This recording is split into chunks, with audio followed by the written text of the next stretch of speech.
dejo con el EJ Strickland Quintet. EJ Strickland. Muchas gracias. Hola, buenos dias.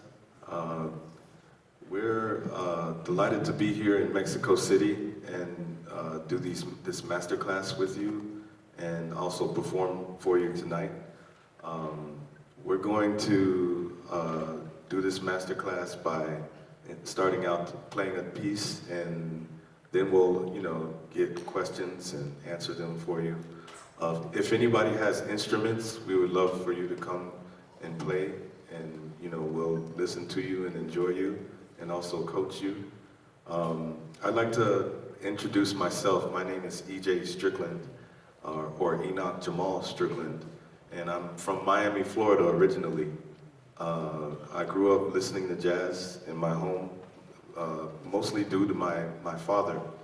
And I have a twin brother named Marcus Strickland, who's also a jazz musician.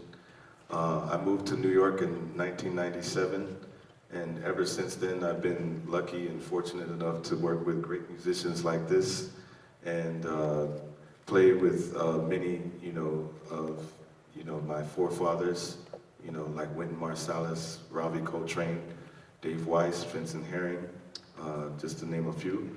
And now I'm here with my own band in Mexico for the first time, and I'm really enjoying it. So I'd like to pass it on to Jaleel Shah on the alto saxophone. ¿Quiénes no entienden inglés? Ok, nos dice nada más una persona. ¿Todos los demás entienden? Nos dice EJ Strickland que están muy felices de estar aquí en México con este quinteto, que para hacer música para todos ustedes aquí en la clase, contestar sus preguntas y también, por supuesto, tocando en el concierto de esta noche. EJ Strickland es de Miami, Florida, y comenzó escuchando jazz y tocando jazz a través de su padre, junto a su hermano Marcus Strickland, que es un gran saxofonista tenor. Y como nos decía, él ha tocado con algunas de las grandes figuras del jazz como Wynton Marsalis, Ravi Coltrane y Vincent Herring. Y ahora le toca a él tener a su grupo y hacer lo mismo que hacía con esas figuras, pero dirigiendo la banda, así que está muy feliz de poder hacerlo aquí en México para todos ustedes. El saxo alto de esta banda, a quien le doy la palabra, es Jaleel Shah, que ustedes a lo mejor escucharon en México con el cuarteto de Roy Haynes. Jaleel Shah estuvo aquí en México con Roy Haynes, right? En el quartet format? Yeah. Estuvo aquí en 2010, 2009, 2010, 2009, 10, maybe? Yeah. 2010, I think.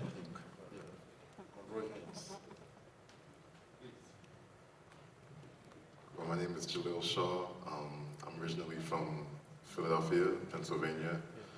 I've been playing the saxophone since I was 9 years old, and I came up in the Philadelphia jazz scene, graduated high school and went to Berklee College of Music in Boston, Massachusetts. I went there, I got a dual degree in music education and performance. And from there, I went to Manhattan School of Music in New York City, got my master's. And after moving to New York, I started playing with bands like the Count Basie Band and the Mingus Big Band, and started playing with musicians like, I've been a member of the Roy Haynes Quartet for about 13 years now. And I've also played with Dave Holland, Christian McBride, I'm trying to think, Stefan Harris, Jason Moran, a bunch of different groups. And I've known EJ since, I feel like maybe even before I moved to New York. Am I saying too much to? No. I met EJ probably when I was probably 21, 22. So I've known him for about 3 years now. That was a joke. I've known him for about 20 years now, and we've, it's been great. I've recorded with him and been on a couple of his albums. And you know, the great thing is that we're friends. You know, it's playing music with people is great, but when you have a friendship and you know you're able to have that kind of community and share the bandstand with people, it brings the music up to another level. So I'm glad to be here to play with these guys. Nos dice Jaleel Shaw que es originario de Filadelfia, creció en la escena del jazz de Filadelfia, de donde son originarios grandes músicos a lo largo de la historia del jazz, y que luego estudió en la Berklee College of Music en Boston, y de ahí se mudó a Nueva York, donde hizo estudios de maestría en la Manhattan School of Music, y ahí ha estado desde entonces tocando con el cuarteto de Roy Haynes desde hace 13 años, con artistas como Christian McBride, Stephen Harris y Jason Moran. Algún otro que se me escapa, pero esas básicamente sus antecedentes artísticos, y conoce a EJ desde hace 20 años aproximadamente y le encanta tocar con este grupo. Ha participado en algunos de sus discos, de sus grabaciones, y nos cuenta que para él tocar con un amigo tan cercano como EJ en la batería es algo que le da un plus a la música, que lleva la música a otro nivel, a otra dimensión. Así que esas son sus palabras de presentación. Jure Pukl, de Ljubljana, Eslovenia. Velenje, Slovenia. Velenje? Velenje. Okay. It's a small town. Yes, I come from Slovenia, and I started playing saxophone when I was 16 years old, and I finished classical university in Vienna when I was 21 years old, and I discovered jazz around that time, when I was 21, 22, and I sent some fast sonatas to Berklee College of Music, fast meaning technically challenging, and they gave me scholarships for jazz, although I couldn't really improvise yet. So I was at Berklee for a while, and then I came back to Europe, and I finished jazz studies in Austria. And then 6 years ago, one morning I woke up and I said, I have to go to New York. So I've been living in New York for 6 years now, and I didn't have a lot of chance to play with legends, but I had a lot of opportunity to play with younger generation musicians like these four, and like Gregory Hutchinson, Danny Grissett, Nasheed Waits, Adam Rogers, to mention a few. I've been leading my own groups. I have a group with two tenor saxophones, bass and drums, and I have a quintet which I'm gonna record next month with vibraphone, guitar, bass, drums, and saxophone. And yeah, I've been playing with EJ for a year and a half now in this band, and I'm also organizer of a workshop in my hometown of Velenje, Slovenia, and we do like 1 week of teachings, clinics, of master classes, and also concerts. So I also organize some concerts, and I also love to play clarinet, bass clarinet, and flute, besides saxophone and drums. When is that workshop? The workshop is in February. Second half of February. Sometimes it's third week, and sometimes the last week of February. Thank you. Nos dice Jure Pukl que empezó a tocar el saxo a los 16 años, descubrió el jazz a los 21 en su natal Eslovenia, y que se fue a estudiar a Berklee College of Music también.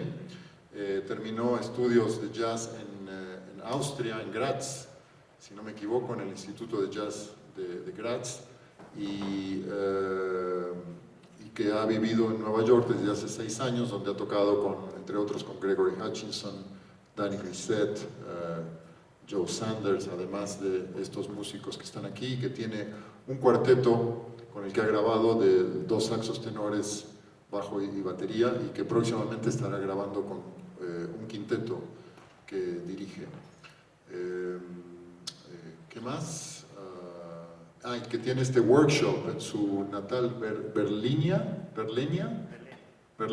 Eslovenia, un workshop con grandes artistas de jazz. Si hay alguien que quiere ir a visitar, Eslovenia es un país hermoso, y en el workshop que dirige Jure hay grandes artistas, y eso se lleva a cabo en febrero, en la segunda mitad de febrero.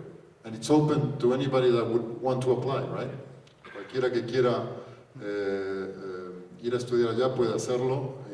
Pueden hablar con Jure después de la clase o esta noche, después del concierto. Who's next? Gable, ya por tercera vez en México, gran pianista que estuvo con Chanel Jones para los que vieron ese concierto, y hoy lo tenemos aquí, lo cual habla muy bien de su nivel, uno de los grandes pianistas jóvenes. Gable. Hola, mi nombre es Gable y soy de la ciudad de Knoxville, Tennessee, pero vivo en la Nueva York aquí. I've been playing with EJ for... Keep the Spanish.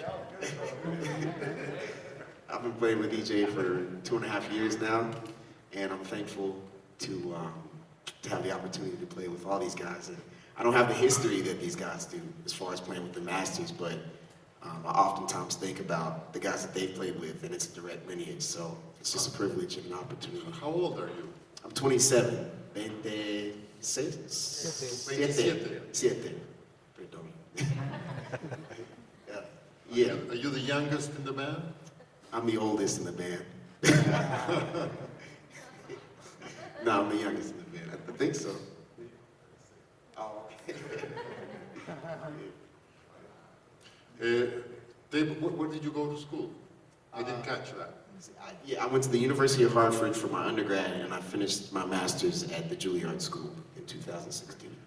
Dave Gable tiene 27 años, originario de Tennessee, lleva tocando con EJ Strickland 2 años y medio, y estudió en la Universidad de Hartford y en Juilliard. Terminó su master's en Juilliard, programa que dirige Wynton Marsalis, que está como apadrinado por Jazz at Lincoln Center.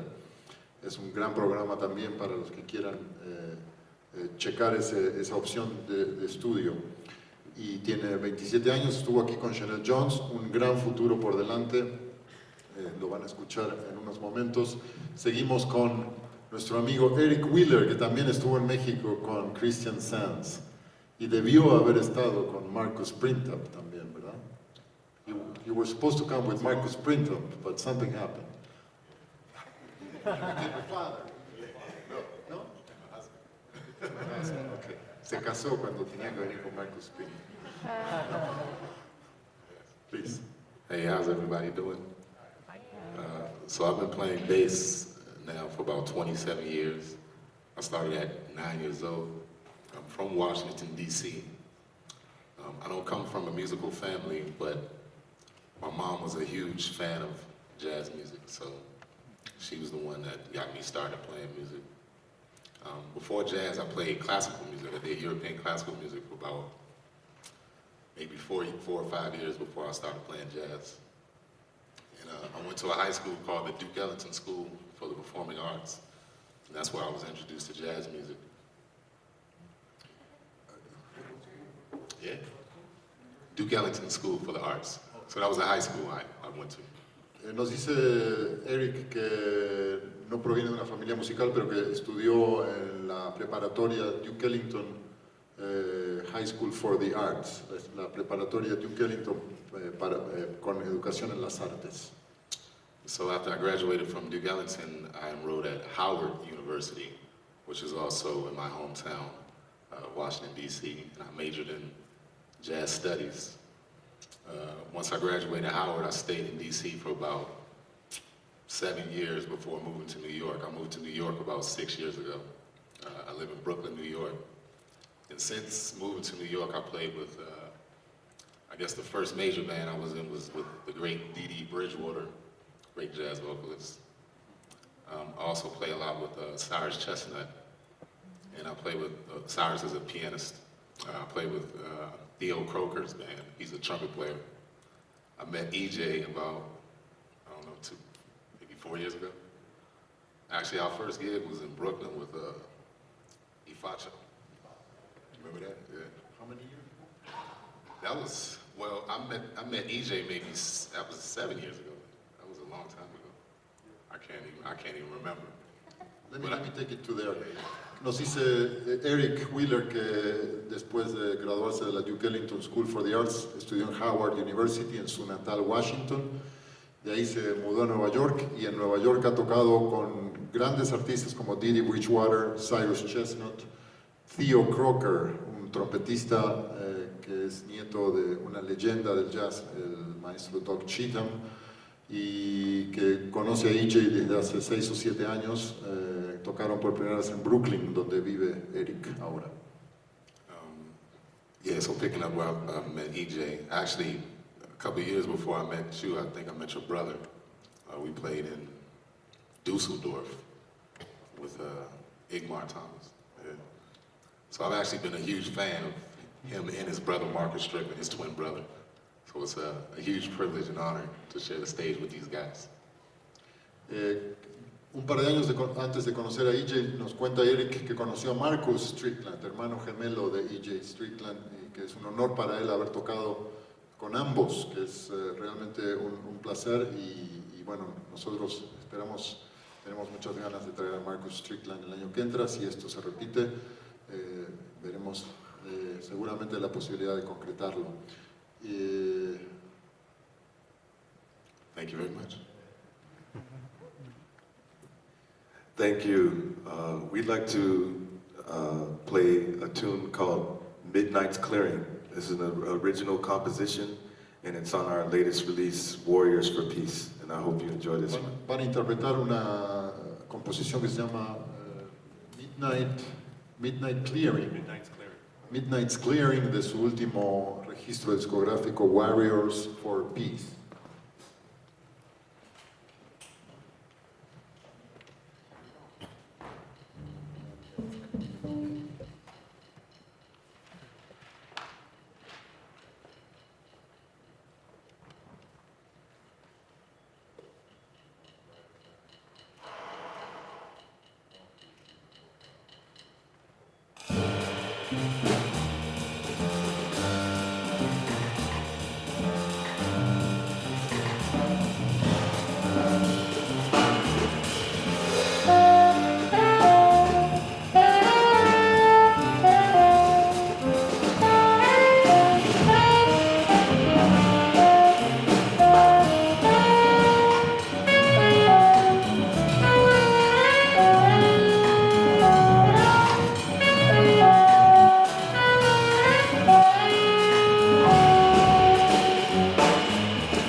Thank you.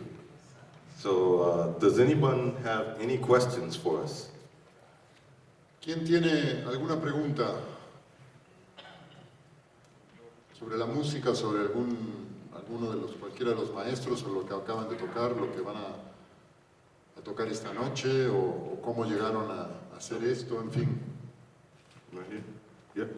So this is your tune, right? Yes. And it's so I kind of noticed it's in 5, right? It stays 5 for the whole time. Yeah, it's in 5.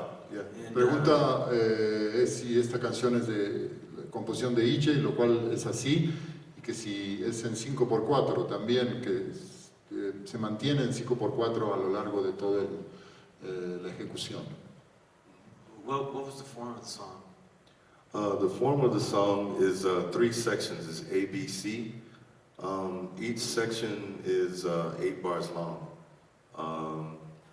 Yeah, that's the form. Cool. La forma de la canción son 3 secciones, A, B y C, 3 secciones diferentes, y cada una de ellas es de 8 compases. Beautiful song, by the way. Thank you. Appreciate it. I'm trying to figure out how, because I know there was some freedom in between the forms, right? So you open up some sections and stuff.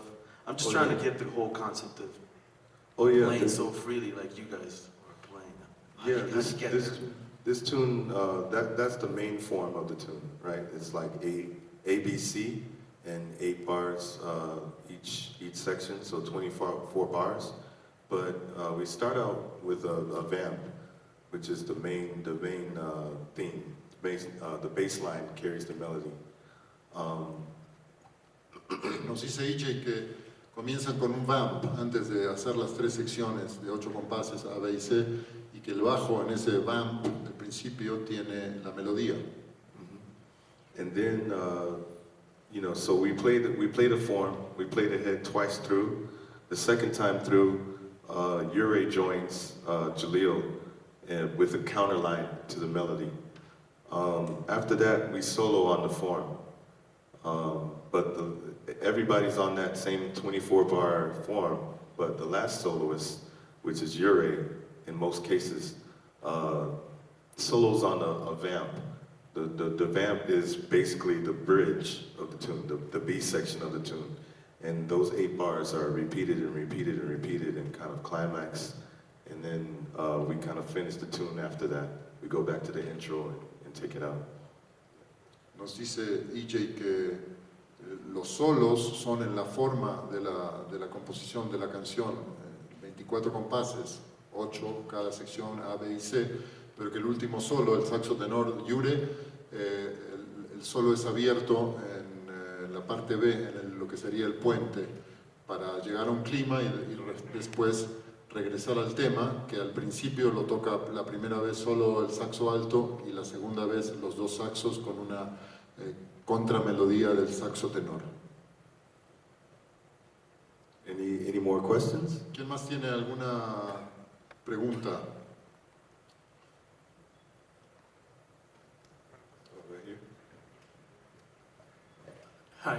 Hi. So you moved to New York in 1997, right? Yes. My question is, and I know it's a difficult answer, but what does it take to stay so long in the scene, being, as like being on the top of the game? Well, Let me translate that. La pregunta es que si E.J. Strickland está en Nueva York desde 1997, lo cual es así, y qué se necesita para mantenerse y estar en la primera línea, digamos, de la escena del jazz durante tantos años. The guys were joking about your question. They were saying, strength, prayer, Jesus, all of the above. Que los miembros del grupo estaban diciendo que también es útil rezarle a Dios para que el trabajo sea constante. But in addition to that, I think some key things that a musician should do to establish themselves and keep themselves working. One, have a good attitude.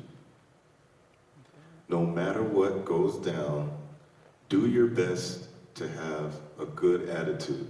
There may be some times where you lose it and you get emotional, but let those times be very few and far between. Be very cool at all times if you can help it. Okay? Don't go to a jam session if you don't get called up. You square up with the leader of the jam session and say, hey, why didn't you call me? No, have a good attitude. El mejor consejo es tener la mejor actitud posible.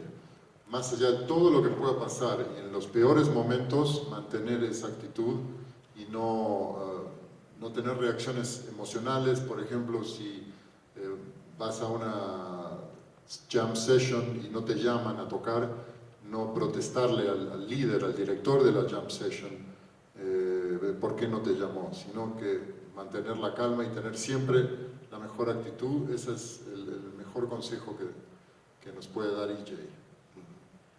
So another thing that you need to do is practice hard, work really hard at your craft. Don't stop learning. If you walk into a situation where you're less familiar with that situation, make it your priority to understand that situation.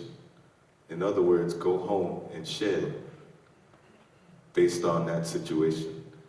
There's going to be many things that come your way that challenge you in New York City. People are going to throw music in front of you that you don't understand, maybe music that you don't even like, but find the challenge within that and transcend that and be able to do it. If you always strive and challenge yourself, you'll become a better musician for it.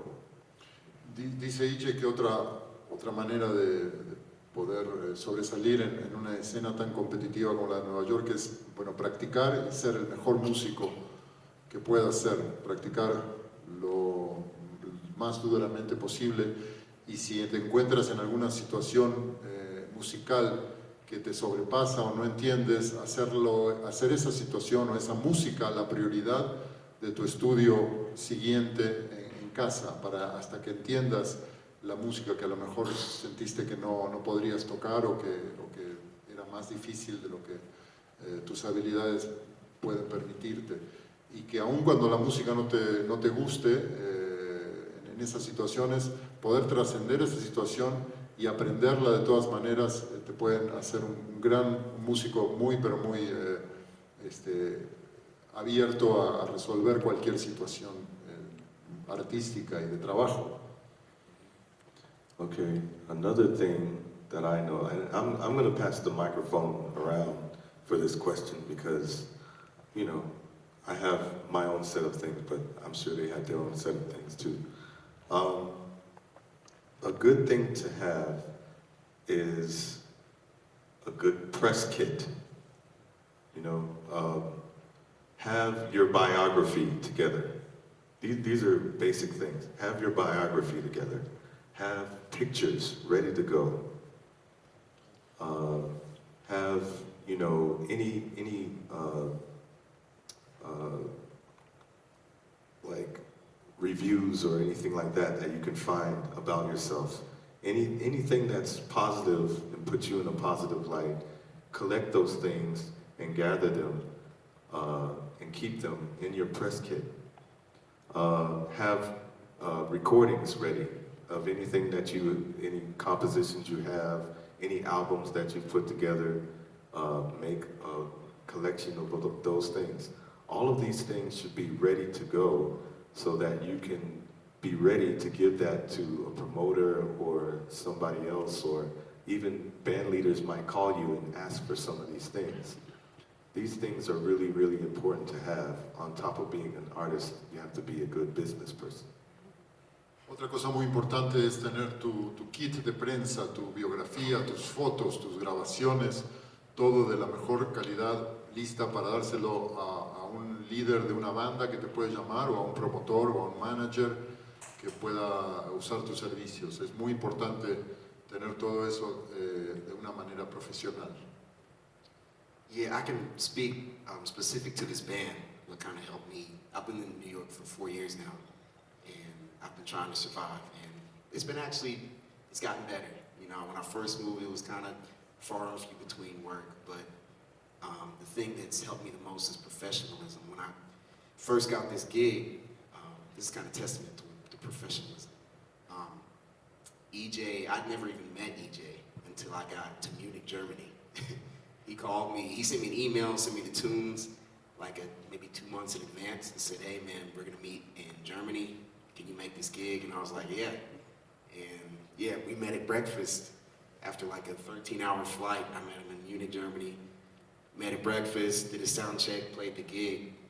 And I think just, you know, professionalism, I guess, is why he keeps calling me back, and I guess bragging a little bit, but just in the sense of I prepared for the work that he gave me. If I would have came to the sound check and played poorly and not known his music, understood the vibe, I probably wouldn't be here, you know. So I think for me, I guess the young musician, I guess a testament to professionalism and working really hard if someone gives you something and trying to understand what they want of you as the whatever chair, the piano chair for me. Tabor vive en Nueva York desde hace 4 años, o sea, cuando tenía 23, y fue llamado por E.J. Strickland para tocar en su grupo hace 2 años y medio y encontrarse con él en Alemania directamente a tocar. Le dio la música 2 meses antes, él la preparó de una manera total y absoluta, y cuando llegaron después del vuelo largo a Alemania se encontraron en el desayuno, y él ya conocía la música, entendía el concepto del grupo y estaba listo profesionalmente para tocar, y por eso sigue 2 años y medio después tocando con este grupo. De lo contrario, no hubiera sido este el caso. I would say from my experience, I've been in New York for 6 years now, and the biggest thing for me is time management. Like, New York is a place full of distractions. So if you're not ready for those distractions when you get to the city, I've seen it over and over, guys that get sucked in. I mean, they got all the talent in the world, they think they're prepared, but they get there and it just basically chews them up and spits them out. And I've actually seen that, you know, they come in New York, they stay for 6 months, and then they leave. And there was no reason for them to have to leave other than they weren't ready as far as managing their time. You know, being prepared, waking up early when you're in town. You know, we're on the road a lot, so sometimes our schedules get a little crazy. But when I'm at home, I'm trying to wake up at the same time every day. I write out a list of things to do, just to have that organization, because the time literally, I mean, I don't know if you've heard the expression, faster than the New York minute. The time really does go by fast in New York, especially if you're not organized. I have another point, but I'll let you. Nos dice Eric que una de las claves también para funcionar en una ciudad tan distractora como New York es justamente la administración del tiempo, el managing of time, y que él ha visto que estas distracciones enormes que tiene una ciudad como Nueva York han básicamente masticado, entre comillas, a músicos que duraron solo 6 meses en la ciudad y después se tuvieron que ir porque no encontraron su timing en la ciudad. Levantarse a la hora que hay que despertarse en la mañana temprano para ir a trabajar. Él lo hace todos los días al mismo tiempo, como práctica también para las giras, en que los horarios son muy irregulares y extremos, y que hace una lista de las cosas que va a hacer durante el día y se organiza, y eso lo ayuda a llevar su vida de la manera más profesional posible. And, also, I like to stress that before you move to New York, save some money. Like straight up, you gotta have some money. I mean, I don't care how great you are, how great you think you are, or how organized you think you are. You gotta have some money saved up, because things will happen that are unplanned. You'll have to spend money for some reason, like my experience. I was telling the guys the other day, I drive in New York. So my first year in New York, I spent about $1,000 in parking tickets. And a lot of that was due to me. I know, right? You know what I mean? I mean, it's just always some new roadblock financially. It happens even now. I mean, I'll come home from a tour and say, wow, I made good money. And I'll go out and drive my car and somebody hits my car and then I got to get the car fixed or something. Like, oh, half of my money from the tour just went, you know. So that's one thing, save your money. And also, I'm not the most religious person, but I think it's important to have some type of outlet or something you do other than music. Because the music all day, every day can drive you crazy. You know, myself, I mean, I love playing jazz in all styles, but I have to have something else that I do. For me, I love sports. So I watch a lot of sports, and I'm a big fanatic. I get just as excited about sports as I do music, sometimes even more excited, like crazy. So that's kind of like my escape from all the craziness in the music and the pressures, you know, because this is pressure for us. We have to maintain this, pay our bills, just playing music. You know, we don't have a day job, though. I don't think any of us have day jobs. So, like, for instance, I saw Tabor this morning leaving about 10 o'clock this morning. I'm like, where is he going at 10 o'clock in the morning? He went to church. He went to church today. So I'm sure maybe that gives him just a chance to take a deep breath, step away from the music for a minute, then come back. You know, it's kind of reset and refresh. So, you know, have to think about those things. Save your money, have something else, whether it's spiritual or something else, some other hobby, and time management. Lo que nos acaba de decir es también que es importante, según su experiencia, tener unos buenos ahorros antes de ir a Nueva York, porque constantemente hay gastos inesperados. Nos decía que el primer año que estuvo ahí se gastó más o menos $1,000 en multas de tráfico, porque siempre hay alguna regla nueva o alguna cosa que se le escapa y deja el coche estacionado mal, o regresa de una gira y pensando que ganó bastante buen dinero, sale de su casa con el coche, que lo usa, supongo, para transportar el contrabajo, y lo chocan y la mitad del dinero se le va en el arreglo del coche, y que esas son cosas que pasan constantemente. Y además, si decides ir a vivir a Nueva York, tener algo que aparte de la música, si es aquello a lo que te vas a dedicar, algún distractor, porque también te puedes volver como muy obsesivo, un poco loco de estar todo el tiempo con una misma cosa en la cabeza en una ciudad tan intensa.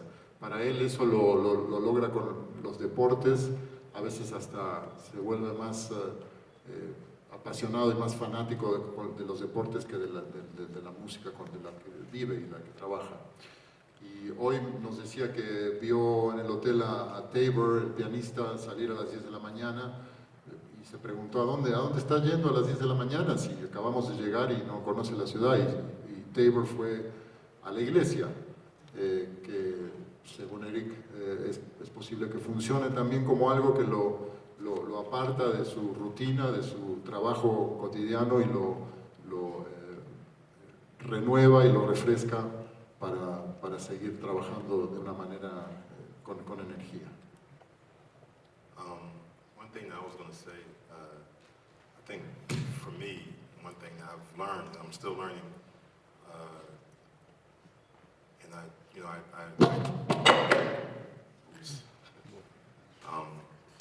I'm teaching now at Manhattan School of Music, and I have students that ask me this question all the time. They ask me this question, and I feel like as long as I've been teaching, I've been getting this question about, how to make it. And the one thing that I tell them is, I do tell them to be prepared,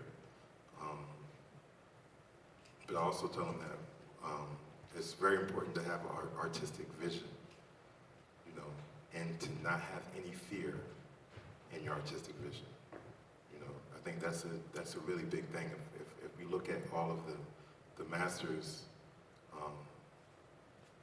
of any art form, they were able to push the music, or not the music, push their art form, push their art, because there was no fear. And in every art form, there's going to be someone that wants to put your music in a box, or put your art in a box and say, well, this is this, and this is that, this is this. But the more you're able to express yourself, and the more you're able to dig deep inside yourself and say, this is who I am, regardless of what the genre is, regardless of what someone else did before you, I think that's what people want. People want to hear authenticity, So when we think about, and I want to ask you where you got that shirt, because I love that shirt. But when you think about Ornette Coleman, Right. when you think about Charlie Parker, when you think about even, we go back to Louis Armstrong, Duke Ellington, Wayne Shorter, all of these masters were digging deep inside to do something new. And I think that was it wasn't based on just the music they were playing, what they learned. It was based on everything that they experienced in their life. So I think that that's very, very, very important to stay true to yourself, and, to not have fear, because you're going to be met with resistance, and I think if you have confidence and you have fear, and that's something that I think we all probably face, we deal with. I know I deal with it. I have moments when I have to push myself, when I'm lacking confidence in what I'm doing, or sometimes I catch myself trying to do what I think someone else may want to hear, But I think the more you're true to what you're feeling and what you hear and what you see, then I think that's the key. I think it's a balance of that, and also being prepared. Like, I play with Roy Haynes, and that's something that I never imagined I would be doing, and it was something that I couldn't even prepare for, I mean, I did prepare for it, but when the moment happened, and actually the funny thing about that gig is, I got that gig, and that goes back to the attitude, I didn't get that gig because Roy heard me. And actually, he had heard me, but I got the gig because I knew everyone in the band. And when the spot was open, there's a saxophonist named Walter Smith that was subbing in the band, and he asked me, he said, man, I can't do these gigs, would you like to do the gig? And I said, sure. But then the rest of the band members knew me, and I got along with them, so they said, hey, you know. So I had to be prepared for that. I did have to learn standards. I have to learn a whole bunch of music, and I have to be able to play with other people. But I think, you have to maintain a healthy balance of being able to play music with other musicians and also having your own vision and pushing that vision as much as possible, working as much as possible with your own band and trying to get your music out there. Sorry, I said so much.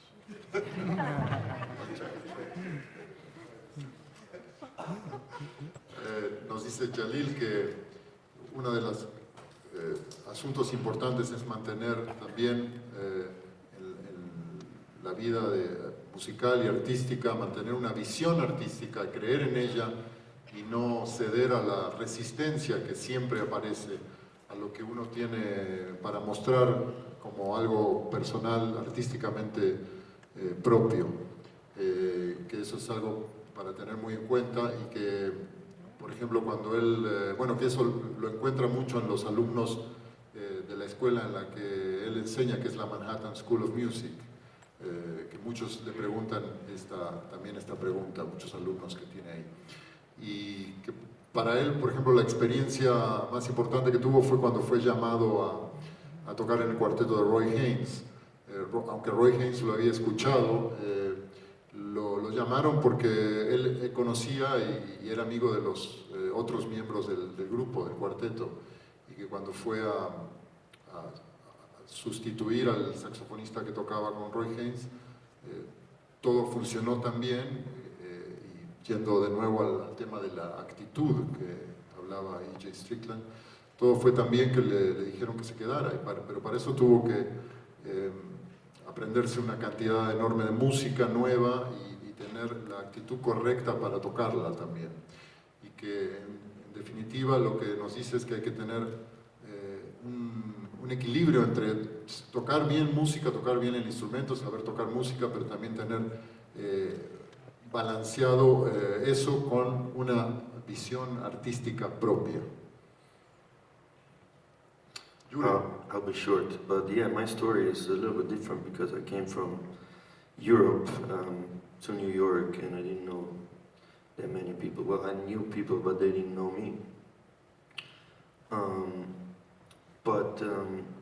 Yeah, what I really agree with Jaleel said, that you have to have your direction, artistic, especially at the beginning. That's probably before you start doing your biography, business part together. You have to know why you are there, and you have to love this music, well, any music, and you have to give up a lot of other things in order to survive in New York. And you have to, I made myself a long-term plan. Where do I want to see myself in 5 years? Not just tomorrow, not just, I want that gig, I want to play, I want to make $100. No, I'm thinking more in long term. And also, I've seen people chasing little gigs in New York that took a lot of energy away from them, that they didn't get paid, really well, that they played with not really good musicians because the gig didn't pay well, so they couldn't get good musicians. So I was thinking, what's the point of that? I can do that back in Slovenia too.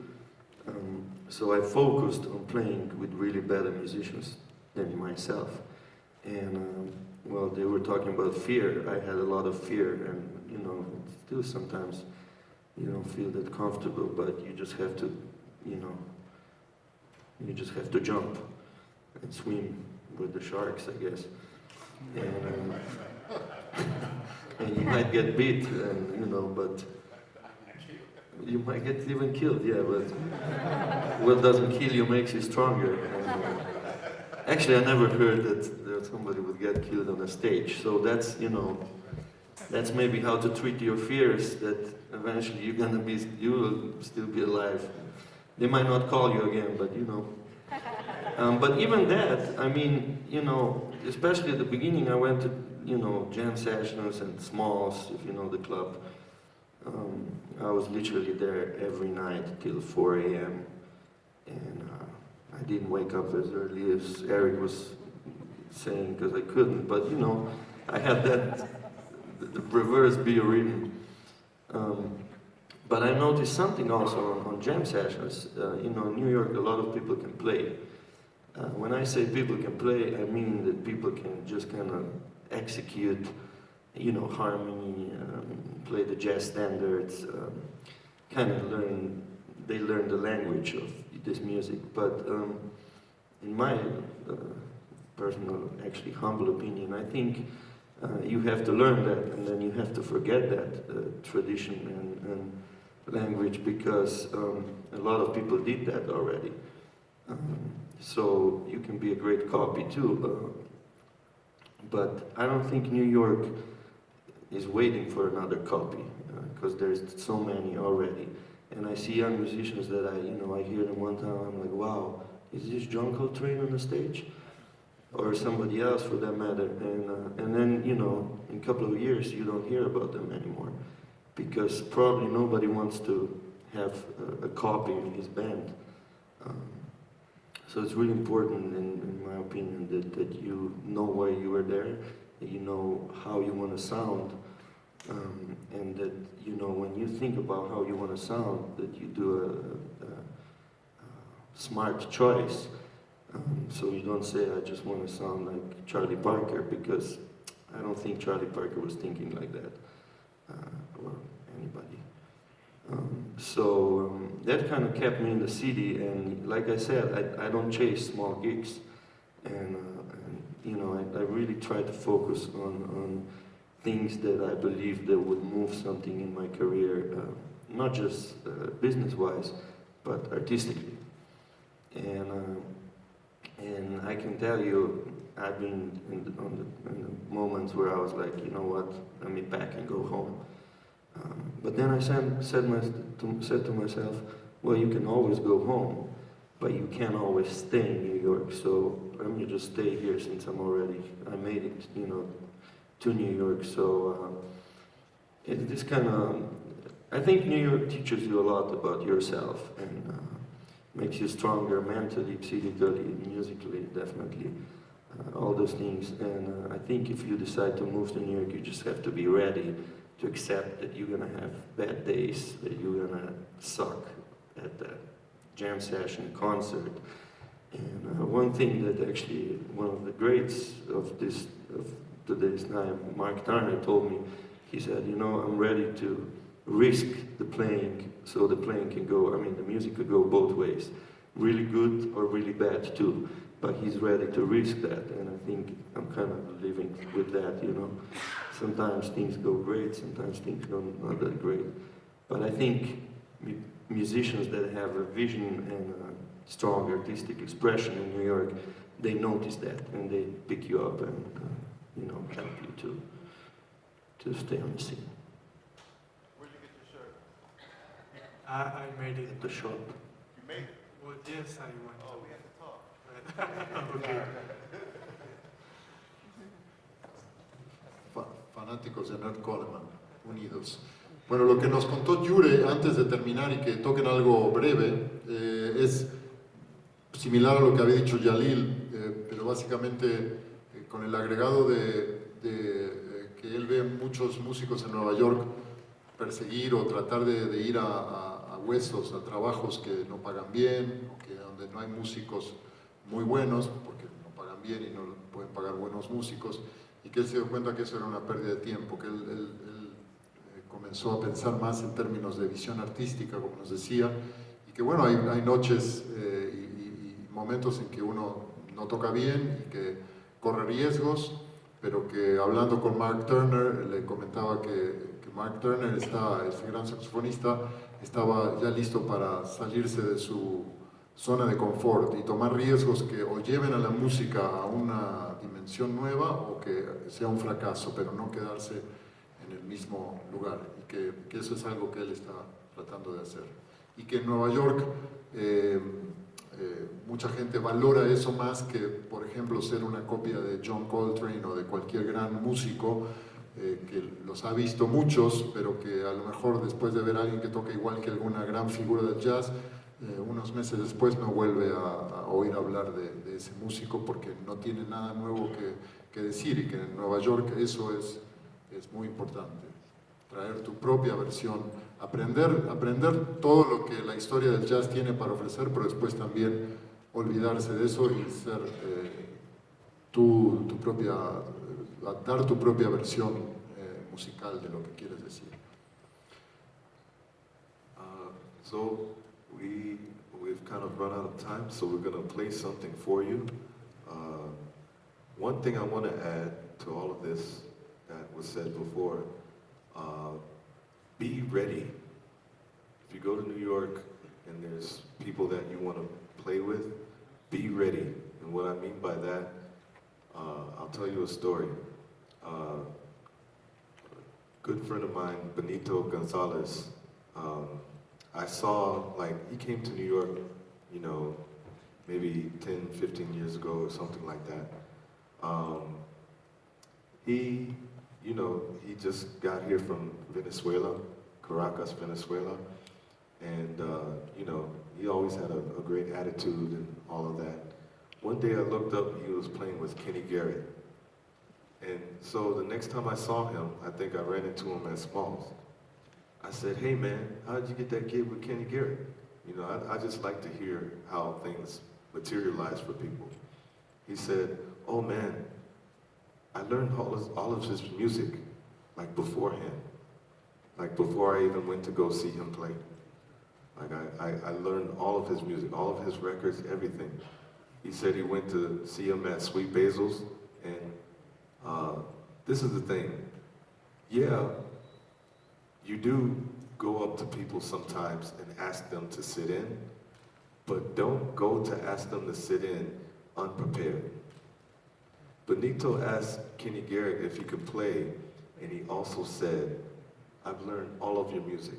I love your music. I would love to play your music with you. Can I play your music with you? Kenny Garrett was compelled to have him up on the stage with him.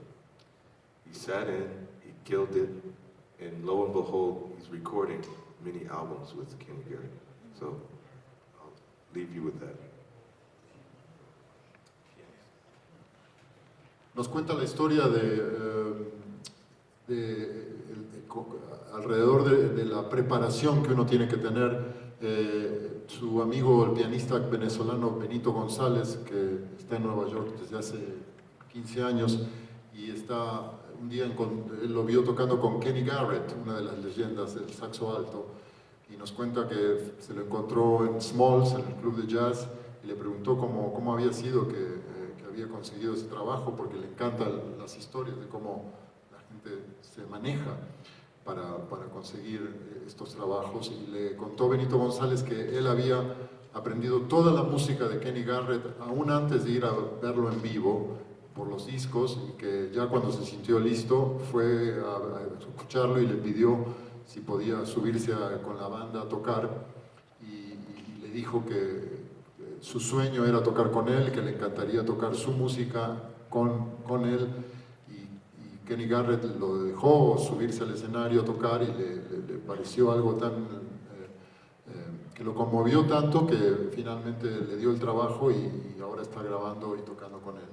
Y que nos deja con ese ejemplo de preparación, de estar listo si alguien quiere ir a New York, estar lo más preparado posible.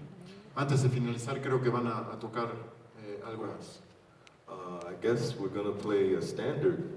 What do you guys want to play? Anything? Or blues? Yeah. Rhythm changes? So rhythm changes it is? Oh, we're going to play Thelonious Monk's Evidence. Thank you. Thelonious Monk, Evidence. Con esto terminamos la clase, los esperamos esta noche, tienen el 40% de descuento gracias a Fomento Educacional, Asociación Civil, al Centro Nacional de las Artes, al Centro Cultural Roberto Cantoral, a DeQuinta Producciones por el gran programa de este año, a Jazz at Lincoln Center por habernos ayudado a crear esta serie. Los esperamos aquí esta noche o el 18 de mayo con Benny Benac, 18 de mayo. Gracias.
Bye.